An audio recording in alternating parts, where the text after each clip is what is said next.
got the Mini X for the day, or for the afternoon. And I just wanted to get these gutter lines buried in. We've had the gutters installed for a couple, month or so now. And of course that means we have these concentrations of water on all the corners of the house now. They're doing their job. Even on a morning with a heavy dew, we have puddles, which is a little annoying. So got the Mini X, and unfortunately I don't have any fancy high-tech grading software to tell me exactly what's level or what's sloping, so I'm just kind of eyeballing it, which I think is going to be okay. Worst case will be if there's like a low spot right here where the water pools and then it leaks, because these aren't they're not watertight connections, they're just snap connections. So that's my only real concern, is if there's like a damp spot here on this corner where this junction is, which I'm never going to know that until it fills. We debated running water in the ditch just to see what it would do and let the water show us when it had a proper grade, and that's a good idea from a quick solution standpoint, but I didn't want the whole bottom of the ditch full of water and mud when I go to actually install the pipes. So I'm just going to wing it and eyeball it. There may be a little high spot right here, but I sure hope it's okay. Anyway, I'm going ahead and putting the pipe in. We've actually got what I guess are considered a commercial grade gutter. Our downspouts are 3 by 4 inches, where a standard is 2 by 3. So I had to do a little bit of searching to find the proper adapters, but just adapting over from the 4 by 3 gutter to 4-inch corrugated black pipe. And this is solid pipe, not perforated. This is not a drain tile. This is solid pipe. So anyway, I've already put in my first little Y pipe here, so you guys can kind of get an example. And now this is going to run on out to here where the kids are playing, and then turn the corner, and then I've got one line that's going to come from that downspout there and run all the way along here and Y into it as well. I didn't really want to have these long dedicated runs, but I have my septic in here, I have my primary power transformer in there, I have a lot going on, sewer lines that come out of the house right there. There's a lot going on right in this little strip, so I figured it would just be easier and safer than risking digging something up, which I did. I dug around here with a shovel and found a couple pipes and conduits, but in the end I just decided it was easier to come out around the end. Somewhere right in here there should be the pipe that goes out for the septic sprinklers, but I dug down as deep as I needed to go with the shovel and didn't find it, so then I scraped out the rest with the excavator. I wanted to originally cut across right in front of that clean out with it just to shorten the dedicated run, but again I just got kind of nervous, and I figured, you know what, this black pipe, it's 50-60 cents a square foot, so, or a linear foot. It's not exactly cheap, but it's also not really expensive. So for me to do this dedicated run here, 50 foot cost me 25 bucks versus if I had, cut across there and shortened it up. So small price to pay versus spending a lot of time digging around the septic system trying to make sure that I don't hit a line and that it's still deep enough. So this is on this side. And then I'll show you over here on the north side of the house, there's 2 more gutters that come down.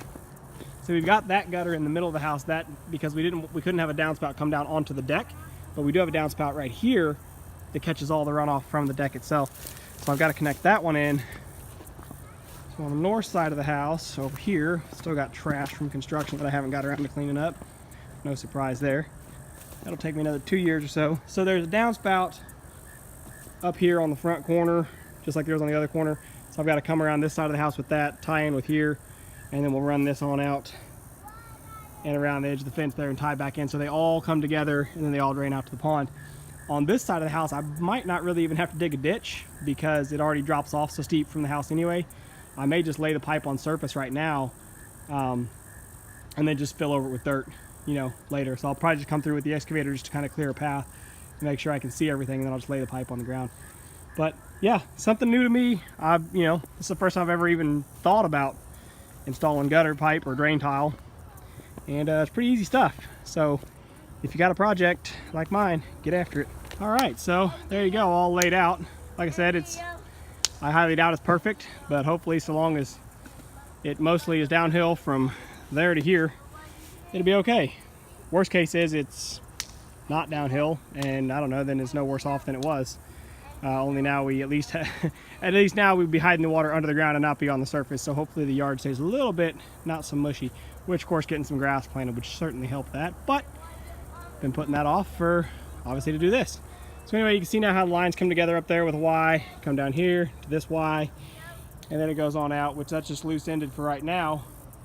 But once I bring the other pipes around from the other side of the house, they'll come around and tie in. Probably for right now, I'm just gonna leave it right there, probably. Might actually even pull it back up here just so it's kind of safe and out of the way. I've got to put a whole bunch more dirt in here at some point in time. When I do, then it will become, of course, the main drain way, or whatever you want to call it. So that's probably how it's going to stay for right now. I'm going to go ahead and backfill at least all of this, just because it is done. Well, look at what I found. That is my main water line coming from the well. It's right there. I was scraping through here wanting to dig down and trying to find, actually this line that you see here is my, maybe it's not the water line. You know, it's not the water line, it's the sewer line that I wanted. Perfect. I thought it was my water line, my high pressure water line. I thought, whoo, that was lucky that I didn't hit that sucker. But my water line coming off the well, you can see over here through the weeds, maybe you can't see. It's a 1 inch, and it's deeper. So this is this little sewer line that I was after. I'm wanting to tie it in with the gutter drain, because it's going to be catching all the water that comes off my wife's fish tanks, which is going to be something like 400 or 500 gallons a day. And we really don't want that just running out on the ground like it's doing right now.